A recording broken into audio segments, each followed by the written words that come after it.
For SunSentinel.com, this is Ira Winderman with your latest Ask Ira Miami Heat mailbag. Our first question today comes from Aura, who says, Miami has proven scorers in Goran Dragic, Dion Waiters, and maybe Hassan Whiteside. After those three, everyone else is a question mark. A few things here. First of all, this is what happens when you allow Dwayne Wade to depart in the midst of the uncertainty with Chris Bosh. You wind up in a situation where you have to find offense anywhere you can. To me, this is all part of a means of maybe stepping back and having to really reassess how high a ceiling is on a player, especially offensively. Take Hassan Whiteside. At $98 million over 4 years, yes, you'd like to see a little more scoring. With Goran Dragic, Dwayne Wade is no longer in the way. The backcourt can be his if he makes it that way. And with Dion Waiters, it's no longer a case of LeBron James and other stars ahead of him in Cleveland, or even all the talent he had ahead of him in Oklahoma City. This is his opportunity to step forward.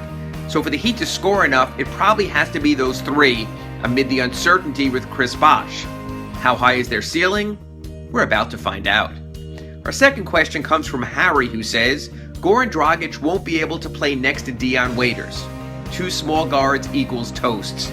Well, I'm not into Harry talking about breakfast treats, so I won't go anywhere with the second part of your question. What I will say is this, I appreciate where you're going. And that's why I think Josh Richardson would make sense in the starting backcourt, because of that extra length and height that you're talking about. I think it's something that would work for the Heat. I also think it's something that might work for Dion Waiters. There's not a lot of scoring in the Heat second unit. You put Waiters out with that group, he could score as much as he wants. He can really showcase his offensive skills probably much more with the second unit than the first unit. But what exactly was the guarantee to get Dion Waiters to take such a pay cut to come to the Heat? This will really be interesting to see how Eric Spoelstra massages that situation.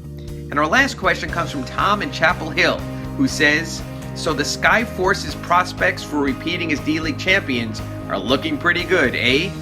Tom, I know where you're going with this. You have players like Rodney Magruder, Okara White, Stefan Jankovic, and maybe even Briante Weber, who could sort of get closed out amid the Heat's roster glut, all winding up with the Sky Force that won the championship last year in the D-League. That's a shame of the Heat's roster glut, that so many of these prospects could be limited in their overall chances.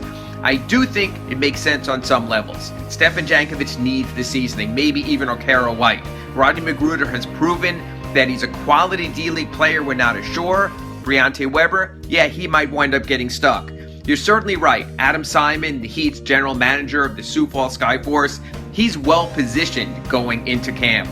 But keep in mind also, 2 years ago, Tyler Johnson was cut by the Heat at the end of training camp, went to the Skyforce, was re-signed in midseason, and as they say, well, the rest of the story speaks for its $50 million self. So there's still hope, even if some of the prospects are cut at the end of camp. Those are today's 3 questions. We'll be back tomorrow with 3 more. For SunSentinel.com, I'm Ira Winderman.